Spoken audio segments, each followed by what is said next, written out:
Ser capitán en un equipo de fútbol es un honor, pero también una tremenda responsabilidad. En la actualidad hay jinetas que están siendo cuestionadas en los equipos de fútbol chilenos. ¿Qué debe tener un capitán para portarla con orgullo? Bienvenidos a Camarín 90.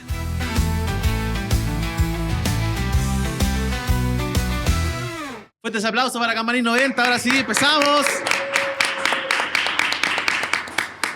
Un capítulo donde vamos a hablar de liderazgo, donde vamos a hablar de cualidades que tienen buenos futbolistas, pero principalmente buenos capitanes. A propósito de lo que ha pasado en el último tiempo sobre la situación particularmente de Colo-Colo, de Esteban Pavés, muy criticado por su forma de jugar y también por el rol que significa ser capitán de Colo-Colo en tiempos que han sido muy complejos para el equipo albo. Y capitanes hay muchos, historias hay muchas y las vamos a repasar acá históricamente con un panel tremendo que vamos a pasar a saludar primero. Cristian Cavieres, que nos vuelve a acompañar. Cabigol, un aplauso. ¿Qué tal, Mati? Un gusto, muchas gracias por la invitación nuevamente. Y por el otro lado también Felipe Escovillana. Felipe, muchas gracias. Hola Mati, ¿qué tal? Un gusto. Felipe, quiero partir contigo, de hecho, porque es que Esteban Pavés el que nos hace hablar en este capítulo. Colo-Colo ha tenido un mal rendimiento este primer semestre. Ya hemos hablado del centenario, que obviamente no es lo que se esperaba. Pero la figura de Esteban Pavés concentró una inusitada cantidad de desprecio por parte del hincha, ¿no? De mucho descontento. ¿Es por el hecho de que sea capitán o es solamente futbolístico? ¿Cómo lo viste tú? Es bastante particular lo que pasa con Esteban Pavés porque es un jugador que hasta hace 5 o 6 meses no era cuestionado ni su titularidad ni su capitanía. Entonces, ¿qué pasó en estos 5 o 6 meses? Yo creo que hubo un quiebre bastante fuerte entre los hinchas y Esteban Pavés al momento que él no concurre a algunas actividades del centenario de Colo-Colo, cuando ya había también algún problema entre la dirigencia y los jugadores por tema premios, que según los jugadores están luchando por que estos premios también le llegaran a otras personas del staff de Colo-Colo, por funcionarios, por gente que trabaja ahí. Pero son cosas que el hincha no ve. Claro, pasan un poco por debajo. Pasan, ¿no?, por debajo, y lo que queda al final la imagen es que el capitán, incluso tampoco fue Vidal, tampoco fue Vicente Pizarro, que son los otros capitanes, y que después sacaron como una declaración pública excusándose. Y todos sabemos que cuando ya te estás excusando, hay algún tipo de problema, claramente. El que explica se complica, se dice. Y ahí yo creo que se marca un antes y un después con Esteban Pavés, que se ve acrecentado con todo el mal rendimiento de Colo-Colo. Si Colo-Colo tuviera la campaña que tiene la U, seguro que Esteban Pavés no estaría siendo el jugador criticado que está haciendo hasta el momento. Quizás sería criticado desde otros aspectos, ¿no? Como si fuera el eslabón más débil, digamos, de un equipo que funciona. Sí, pero ¿qué tanto sabe el hincha del liderazgo que tiene Esteban Pavés dentro del plantel de Colo-Colo? Porque Arturo Vidal la ha salido a respaldar, y Arturo Vidal ha tenido capitanes bastante más fuertes que Esteban Pavés en su carrera, y por algo dijo, es uno de los que yo he visto más comprometidos con el club, con la institución, que va algo más allá de la cancha. Y creo que ahí es donde yo creo que Pavés tiene un respaldo bastante grande en sus compañeros y también en el cuerpo técnico. Además que tiene una especie de historia que él aprendió a ser capitán con Esteban Paredes en el capitán de Colo-Colo, en el Camarín de Colo-Colo. O sea, de que es una figura ligada al club por muchos años, más allá de que se haya ido y haya vuelto, innegable, digamos. Sí, y la capitanía de Esteban Pavés era una capitanía muy fuerte, era un liderazgo en el que se centraba mucho la figura de él. Entonces él quiso absorber todo eso y quizás tampoco era tan fácil teniendo a Arturo Vidal al lado. Por el lado de la U, ya para también meter a Cabigol en la conversación, ¿qué es lo que se busca de un capitán, ¿no? En general? Porque está el caso de Díaz, que de hecho lo vamos a hablar un poco más en detalle también, que es un poco la contraparte en un equipo que sí está con un mejor resultado, un mejor presente, por decirlo así. Pero ¿qué se busca en un capitán? ¿Qué buscas tú en un capitán, por ejemplo? Sí, bueno, relacionándolo precisamente con la U, muchas veces el conjunto azul ha abrazado el dogma de que el capitán tiene que ser un jugador formado, ligado, identificado con la institución. Y así ha pasado durante estos prácticamente 98 años de vida como club, ¿cierto? Y que obviamente también el hincha se sienta representado por ese jugador. Es cierto que a lo mejor en los últimos años hemos visto algunos futbolistas que a lo mejor no tienen nada que ver con la historia de la U y que han tenido que, digamos, portar la jineta, pero que de alguna manera el hincha se sienta representado, identificado con este jugador, y es lo que está pasando hoy con Marcelo Díaz. Un alcance con lo que pasa con Colo-Colo. Me llama mucho la atención que el hincha, digamos, esté bastante crítico con sus últimos 2 capitanes. Pasó con lo de Gabriel Suazo en su momento, ahora con lo de Esteban Pavés. Entonces hay una tecla seguramente que está complicada. Ojo que Suazo fue cuestionado antes de ser capitán. Él estuvo cuestionado cuando era Paredes, el capitán de Colo-Colo, en el año que casi se va a la B de Colo-Colo. Él agarra la capitanía justamente en el último partido ante el U de Conce. Quizás jugó alguno antes, pero estaba Barroso. No me acuerdo qué otros jugadores fuertes estaban. Mouche, No jugó es verdad. ninguno de ellos. Jugó Colo-Colo con la U de Conce y ahí portó la jineta y después no lo soltó más. No lo soltó más. Estuvo, 2 años alcanzó a estar Sí. con la jineta Que que pasó un poco por el tema de la salida y que se termina yendo, no deja algo de dinero al club y a lo mejor el hincha se siente mal. Pero por fue eso. una particular, sí. porque no la agarraron con Suazo, como pasa con otros jugadores que en Colo-Colo, el hincha de Colo-Colo es muy exitista y se van, o sea, pueden dejar plata incluso, como pasó con Martín Rodríguez, le pusieron Maletín Rodríguez. ¿Por Sí. qué? Porque se iba comprado por un equipo a México y dejando, no me acuerdo, $3 millones, una cifra bastante alta.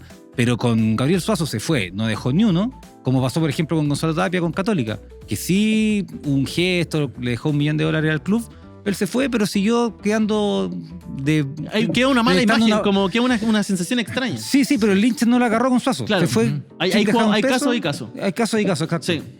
Con respecto a Marcelo Díaz, que quizás no está tan cuestionado como Pavés, digamos que el caso de Pavés es un poquito más como especial, ¿no? Pero sí, después de la eliminación con Botafogo, hubo hartos dardos contra el rol que tiene Marcelo Díaz en el equipo. Sobre todo con un Charles Aranguis que, ya, lo grande que, digamos, era, lo importante que era para la U, solo ha venido a crecer ese legado, ¿no? Ahora que volvió a la Universidad de Chile, de hecho, probablemente uno de los mejores jugadores del plantel, para muchos es el mejor, y al lado un Díaz que va un poco a la baja, ¿no? ¿Cómo se entiende esa capitanía? Y si quizás Charles Aranguis no sería un capitán más como apropiado para esta situación en la U. Que hay que separar un poquito el tema futbolístico con lo que representa la imagen de Marcelo Díaz, que eso es incuestionable. Un jugador de la cantera que estuvo en el tablón saltando, gritando en algún momento por el equipo, que intentó por todos los medios volver alguna vez al club y que en algunas circunstancias le cerraron la puerta y bastante feo. Logra volver, agarra la capitanía y desde ese punto de vista el hincha azul se siente muy identificado con lo de Marcelo Díaz. A veces cuestionable o no, incluso es un jugador muy de redes sociales. El otro día dice, no, si alguien va a criticar, critíquenme a mí, no critiquen a mis compañeros. Asume un liderazgo de alguna manera. Futbolísticamente, el hincha, la prensa especializada, la crítica, entiende que a lo mejor ya no es el mismo Marcelo Díaz que conocimos nosotros en la selección o en los momentos más gloriosos de la U, y que a lo mejor se requiere un cambio. Por algo también el equipo o la dirigencia está buscando un volante central para reemplazarlo. Sí, no creo que saquen a Aranguis, digamos. No, Aranguis es irreemplazable en la U, digamos. Y sin Marcelo Díaz, Charles es el que va a asumir la capitanía, sin Y duda. por el otro lado, en Colo-Colo, el tema deportivo, ¿no? Esteban Pavés ha salido de las últimas titularidades, y si bien entra en los segundos tiempos, ha habido un gesto quizás por parte de Almirón. Debería ser el capitán de Colo-Colo debería ser alguien que esté indiscutido dentro del once, sobre todo en un momento como más complicado futbolísticamente. Bueno, ahora sí. Yo creo que Pavés partió siendo indiscutido el año, pero a lo largo de los meses, del correr de los partidos, uno se da cuenta que cuesta mucho que pueda complementarse con Arturo Vidal. Y a Arturo Vidal no lo va a sacar. Dijo, de hecho, es mi mejor jugador. Entonces, ahí yo creo que Almirón, si quiere seguir al mando de Colo-Colo, tiene que darse cuenta de que no puede jugar con los dos jugadores en el torneo local porque ralentiza mucho el juego. Tienden a tocar mucho hacia el lado. Es una idea futbolística muy arcaica esa de Colo-Colo, y que, bueno, al menos cuando entra algún jugador más joven, le da alguna dinámica distinta. Y eso puede poner en duda la capitanía de Pavés, pero yo creo que no puertas adentro. Creo que el camarín no le va a decir, oye, suelta la jineta porque ya no está jugando. No creo que Almirón tampoco vaya a hacer ese acto, pero sí a los ojos del público queda que el capitán es un suplente, y cuando el capitán es un suplente es algo extraño, es algo que te hace un ruido porque mediáticamente no es normal. Sí, seguimos esta conversación. Antes decirles que se suscriban a Minuto 90, que sigan nuestras plataformas. Reino Fútbol, Camarín 90 están acá en YouTube, que se sumen en los comentarios, que hagan este programa también parte de ustedes, esto es para ustedes, que se sumen a la comunidad, suscribirse y apretar la campanita para que sepan cuando hay videos nuevos de Minuto 90. Dicho eso, vamos a hacer un repaso histórico, porque si bien los capitanes de hoy tienen luces y sombras, hay capitanes históricos en Colo-Colo y en la U que son objeto de admiración, ¿no? Para los hinchas y para y que también tienen elementos que quizás deberían arrastrar capitanes futuros en Colo-Colo. Le pedimos a ambos que mandaran tres capitanes. Me llama la atención, es bien interesante como la distribución histórica de ambos, porque uno es más reciente, el otro es más tradicional, digamos, de la historia de cada club. Los vamos a pasar a ver, los vamos también a ver en pantalla. El primero Don David. ¿Para qué vamos a decir de quién es, digamos? Es que no se puede dejar afuera a David Arellano por lo que representa para Colo-Colo. O sea, la historia de Colo-Colo es una historia que está forjada por los inicios que él hizo con todo este grupo de Magallanes, y creo que el capitán con excelencia que siempre va a tener el club es más allá que un ídolo, es una leyenda. Creo que cuando uno habla de leyendas, de repente, claro, uno tiende a nombrar a Zamorano, a Salas, a Vidal, a Alexis.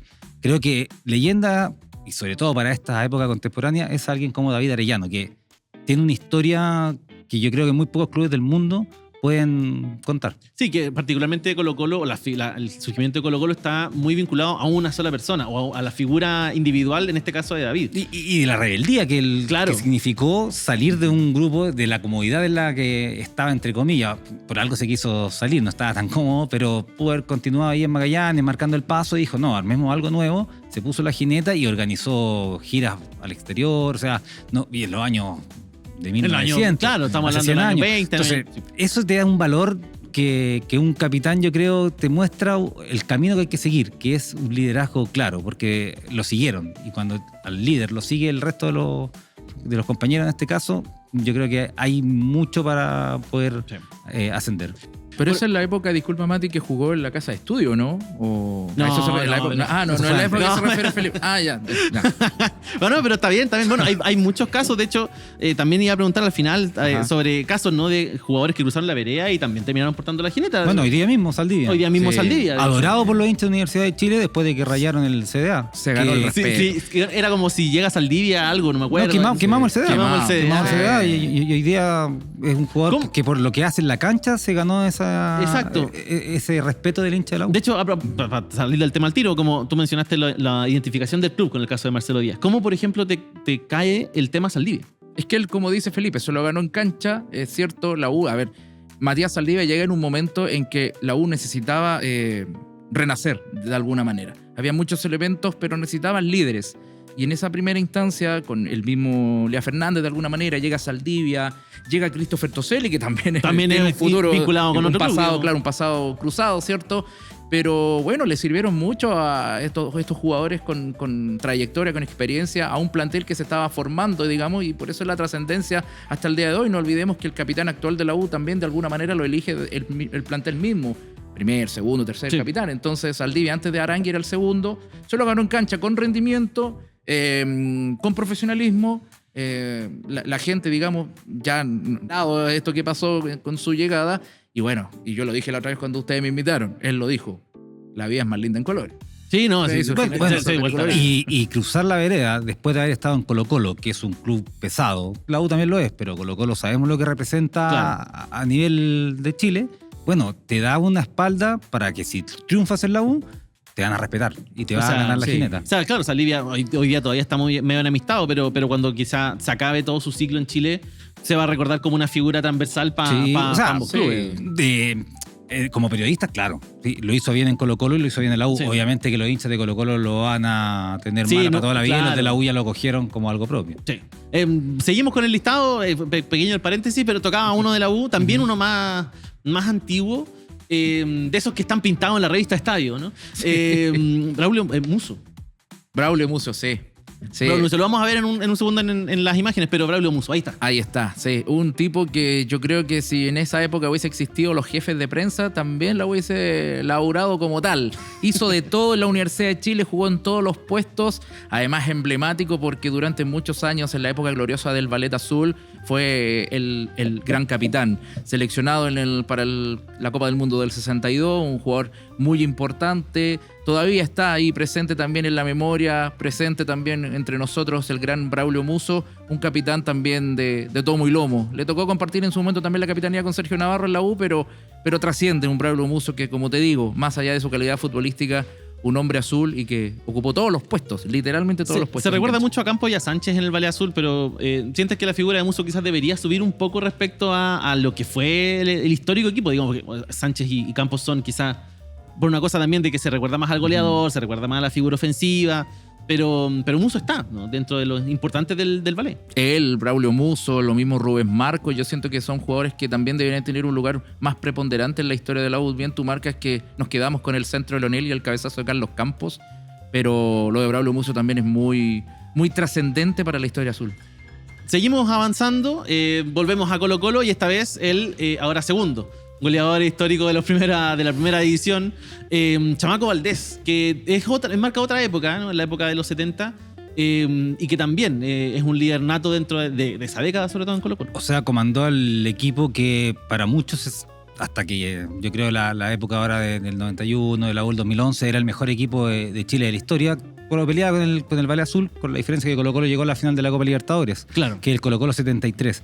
Pero hay un hecho que se sabe poco de Chamaco Valdés y que refleja su liderazgo hacia el plantel de Colo-Colo. El 11 de septiembre del 73, en el golpe de Estado, hay 2 jugadores que van presos al Estadio Nacional, que son detenidos por los militares, que son Hugo Lepe y Mario Moreno.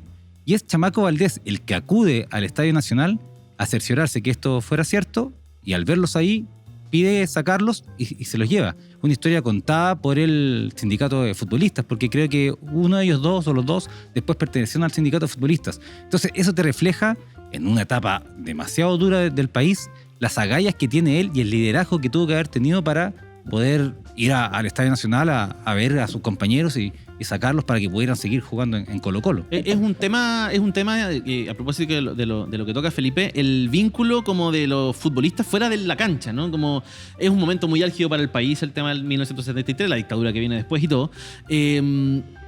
Es complejo entonces como salirse un poco de la cancha y transformarse en un referente social, en un referente, en un ejemplo, quizás para mucho se habla de la juventud, ¿no? De los niños.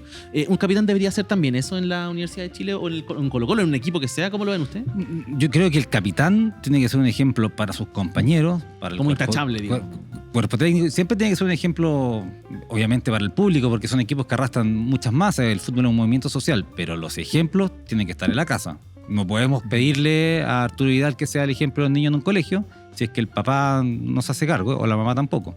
Me parece que ahí parte la base y después tú puedes tener ídolos, pero esos ídolos tienen que ser futbolísticos, deportivos, artísticos, lo que quiera. El ejemplo tiene que ser en la casa. Seguimos con, y ahora vamos a hablar de la U. Avanzamos hartos Sí. años para ver a Lucho Murri, don Lucho Murri, Cabe. Tal cual, capitán en los 90, principio de este presente milenio, ¿cierto? Que agarra una jineta de capitán post Mariano Puyol en la época que se inicia la nueva U, ¿cierto?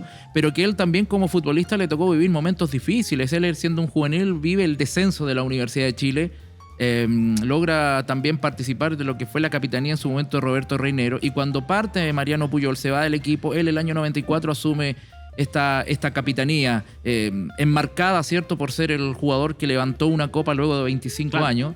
Y desde luego, más allá también de lo que es el trofeo en sí y lo que significó esa década para la U, un tipo que trascendió, que fue importante también para las nuevas generaciones que fueron apareciendo también en el plantel, los canteranos, y que se vieron reflejados también en la forma que él tenía de jugar. Puede ser muy criticable a lo mejor para algunos, pero nadie puede desconocer que era un tipo totalmente identificado con la U y que luchaba las pelotas hasta el minuto 90, y sumado a ello la jineta en su brazo. Gracias por decir minuto 90 al aire. Esto no estaba planeado, ¿eh? Sale solo, digamos. O sea, sale solo. espontáneo. En la U, los 90 hubo una década muy especial para la U. Desde el resurgimiento del título, digamos, el 94, y una época también muy fructífera, con títulos, no solamente, no es el único título que ganan, digamos. ¿Cómo sientes qué es lo que sientes que Luis Murri más deja como legado en la Universidad de Chile? Después del retiro, que de hecho es la década, es el milenio siguiente, digamos, la década siguiente. Exacto, y mira, el retiro de Lucho Murri coincide también con el fin de lo que es la Corfuch, de alguna manera, de esta representatividad que puede tener el hincha con su institución, de ser socio, en fin, porque él se retira a fines del 2004 y justo viene la época de la quiebra y que pasa todo luego Azul Azul el año 2007. Entonces queda eso de Lucho Murri, de un jugador que defendió a la U no solamente en la cancha, sino que también en otros lados. Es como el último gran capitán, Es como de esa época, ¿no? Claro, el último gran capitán del club, siendo de sus hinchas, digamos. Y el tercero que vamos a hablar el ministro Pizarro, que también quizás uno de los capitanes más recordados, sobre todo de la época reciente de Colo-Colo. Sí, emblemático, pero a mí me costó elegir a Jaime Pizarro. No tanto como a David Arellano y a Chamaco Valdés, porque siento que Jaime Pizarro va para donde calienta el sol en muchas cosas de su vida, y lo dicen los mismos compañeros del 91. no es quizás de los más queridos, no es Barty, no es el Loro Morón, no es el Chano Garrido. Claro, en la época había muchos otros liderazgos que uno recuerda quizás más a flor de piel. Exactamente. Ahora, claro, es formado en la cantera, estuvo todos los años 80 en Colo-Colo y se erige como el capitán que levanta la Copa Libertadores del 91, siendo que el capitán de ese plantel a principios de temporada era Raúl Ormeño. El tema es que Raúl Ormeño ya tiene unos años más que Jaime Pizarro y no juega prácticamente nada en la Copa Libertadores, juega un par de partidos, entra, me acuerdo, en Perú, creo que al minuto 30, contra Universitario de Lima, pero Pizarro queda como el emblema de la Copa Libertadores con la jineta de Alemania, que tampoco es de Pizarro, también es de Ormeño.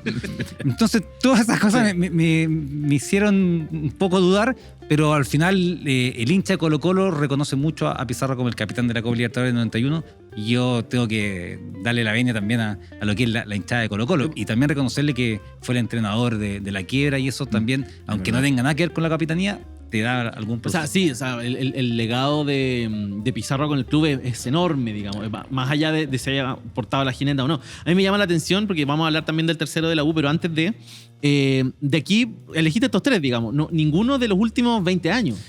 Por eso lo dudé un poco con Paredes, quizás, que pudo haber sido el capitán de los últimos tiempos más importantes, más que Gabriel Suazo, quizás David Enríquez, también en la época de Borgel. Me acuerdo que el título del tetracampeonato levanta la copa enojado, porque se pasaba peleando con los dirigentes, era un problema ser capitán al final, pero creo que estos tres son más importantes en la historia de Colo-Colo que cualquier otro capitán que haya estado en los últimos tiempos, en los cuales, si bien Colo-Colo ha obtenido muchos campeonatos sueltos locales, más allá del tetracampeonato, que eran torneos cortos, la historia de Colo-Colo es más rica hacia atrás que del siglo XXI. Claro.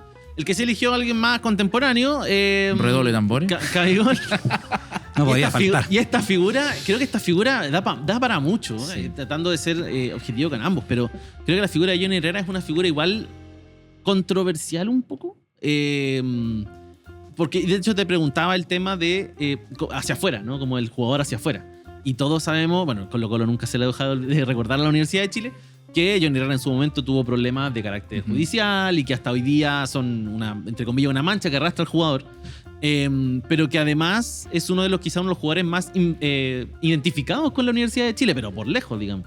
¿Cómo es la figura de Johnny Herrera para el hincha azul? Sí, es lo máximo, yo creo. De alguna manera el hincha de la U quiere mucho a Johnny por cómo él también defiende a la U. Lo hizo no siendo capitán y lo hizo como capitán también, poniendo el pecho ante las balas en muchas oportunidades. Me podrían decir, pero ¿por qué no está el Pepe Roja acá? Claro, Pepe Roja fue el capitán en la época quizás más gloriosa de la U. Fue homenajeado, de hecho, en el partido hace poco. Exacto, y estuvo en el sorteo de la Copa Sudamericana en marzo pasado, estuvo con Rivarola ahí levantando la copa en ese año 2011 tan glorioso para la U. Pero Johnny es el jugador y la persona, el futbolista que defiende nuestra camiseta que más nos representa de alguna manera. Y no tanto por ser el multicampeón, el jugador que más títulos ha ganado con la U, sino que por la forma que él tiene siempre de pararse, de manifestar su amor, su emoción. Por ejemplo, cuando la U casi desciende, ¿cierto? El 2021, el tipo estaba llorando en el panel de TNT. Él vive la U, respira la U, la defiende hasta el día de hoy, y yo creo que de alguna manera eso es lo que busca el hincha. Podemos debatir lo que tú me manifestabas, Mati, largo y tendido seguramente. Que es un tema que no lo planteo porque creo que es un tema desde luego, y de alguna manera se tiene que conversar, pero lo que representa para el jugador, para el hincha azul, ese hincha sobre todo más contemporáneo, Johnny Herrera sin lugar a dudas es la figura icónica azul. Cabe y que Johnny Herrera ataque a Colo-Colo constantemente. Bueno, no a Colo-Colo, bueno, hoy día menos, vaya panelista, pero cuando era jugador hablaba mal del Monumental, hablaba mal de los jugadores de Colo-Colo. ¿Eso también al hincha de la U lo tira más para arriba a su jugador? ¿Al jugador o al hincha? No, el hincha de la U tira más para arriba al jugador de la U, como Johnny Herrera, que habla mal del rival. Es que yo creo que estamos en una época en que ya estamos tan acostumbrados quizá a eso de las declaraciones, por más que, por ejemplo, no sé, actualmente en los superclásicos, en la previa ya no hay esas declaraciones candentes como antes. Nada. Pero se trata de ser pero lo al más hincha, pasivo posible. el hincha le gusta de alguna manera eso. Podemos estar de acuerdo o no en la forma en que se dan estas declaraciones, pero el hincha se siente representado y está contento cuando futbolista o exfutbolista, en este caso como Johnny Herrera, alimenta un poco ese morbo con esas declaraciones. Bueno, el gol que voy a hacer el domingo, digamos, yendo para el otro lado, La de como la Paredes. declaración de Paredes, No, también pero, es como... pero eso no habla en contra de la U. Sí, No. sí puedo ver algunos jugadores de Colo-Colo que también hablaron mal de la U. Decir, voy a hacer un gol el domingo, es como decir... O sea, claro, lo Claro. que pasa es que, claro, en el contexto del superclásico de... O le dijeron en su momento, no, yo no hablo de ese tontito, por ejemplo. Sí, o sea, Claro, declaraciones. esa, hay, por digamos. ejemplo, una declaración. O Claro. le conozco el número o el nombre Sí. cuando recoge mis goles. Sí. Esa es un poco más directa. Va un poco más Sí. al hueso. Claro. A propósito, y para ir cerrando, la selección chilena hoy día quizás tiene este problema, ¿no? Como de la falta de capitanía. Hay un capitán en cancha, estamos de acuerdo. Pero después de la generación dorada, todavía estamos como medio buscando una generación más o menos consistente o un líder que se sostenga. Y les quería hacer la pregunta aprovechando, ¿a quién les gustaría, más allá de las citaciones, de las convocatorias, de si viene o no viene, ¿a quién le gustaría ver como capitán de la Roja? ¿Se han hecho esa pregunta alguna vez? Sí, yo ya lo tengo ya. En un futuro, ojalá no tan lejano. ¿Por qué siento que se viste de azul en este momento? No. ¿Sabes que a quien yo veo de capitán de la selección chilena y no tiene nada que ver con la U? A Felipe Loyola en un futuro. Felipe Loyola. Sí. Bueno, que tiene Por el fútbol, por personalidad, por todo aquello. Yo lo veo. Bueno, ojalá lo pongan de volante un día, digamos. También. Pero ya, Felipe Loyola. ¿Por acá, por ejemplo? Es que no por la camiseta, pero creo que Gabriel Suazo tiene muchas aptitudes para ser capitán de la selección chilena. Es un tipo muy inteligente que sabe perfectamente cómo tiene que manejarse como capitán. Ya lo hizo en Colo-Colo, saliendo, como hablamos hace un ratito, de una Sí. casi descenso Fue histórico. un fierro muy caliente el que tomó. Exactamente, y él viniendo de un problema personal en que no lo querían los hinchas, que no le salían las cosas de la cancha, que su rendimiento no era bueno, y supo sortear eso. Creo que tiene la mentalidad. Ahora, claro, muchos dicen, no, pero es que es un lateral izquierdo. Bueno, Sergio Navarro no era lateral O sea, en el Mundial del 62. Sí. ¿Importa la Claro. posición del capitán para usted? ¿Importa? ¿Es relevante? No, ¿La posición que juega el capitán? No. Porque muchos dicen que no sea el arquero, porque, bueno, sobre todo ahora que el capitán ahora tiene más atribuciones dentro de la cancha, se le escucha más. Sí, pero, Que el arquero no puede ir Dijeron, a nos pelear. perdíamos a Claudio jugada. Bravo de capitán por ser arquero. Claro. O sea, Buffon capitán en Italia, ¿o no? El 2006. O sea, claro, pues hay. No, ese era no. Canavaro. Canavaro, Canavaro era el perfecto. capitán. Canavaro, toda la razón. Sí, pero no Pero había arqueros Bravo. capitán. El Dino Zoff en Italia sí creo que era Dino Zoff, el capitán. Sí. Corríjame, yo era más joven, pero corríjame si Oliver Kahn era capitán. En Alemania. Pero no salió campeón. Claro. No salió campeón. No. Sí, era capitán. Bueno, pero- Y claro, también Iker son Casillas. referentes. Iker Iker Casillas, Casillas, España. capitán en Sí, España. sí, ¿Y Neuer el 2004, del 2014? No, el ¿Puede ser? capitán era Era Lam. Philipp Lahm. Philipp Lahm. Ah, Phil. Lateral izquierdo. Que también Bueno, que era después lo metieron lateral. al medio. Claro. Sí, pero de hecho, Philipp Lahm, otro capitán muy joven, empezó en Alemania en 2006, tenía que menos que yo. Ahí era lateral, claro. Y era Sí. lateral. Sí, sí. Ya. Gente, nos estamos llegando al final. Muchísimas gracias No, a de ambos nada, por se hace venir. cortito. Se hace, Sí, se hace breve. muy cortito. Podríamos estar hablando de muchísimas Es más verdad. figuras, pero así es el mundo de la televisión. chicos. Nos encontramos, muchas gracias. Palabras para el cierre, obviamente. Cavi primero. Sí, bueno, sigan a Minuto 90, síganme en mis redes, Cabigoal7, estamos ahí recuperando seguidores y muchas gracias por la invitación nomás. Palabras para el cierre también. No, qué bonito estar aquí en Minuto 90, una revista que uno leía de chico. Sí, el nombre. eso es una marca interesante. Sí, sobre todo para los que tenemos más de 40, que el formato. Ahí para que te sigan en las redes, ahí está tu cámara. No, mi Twitter es Covillana, pero no soy mucho de redes sociales yo.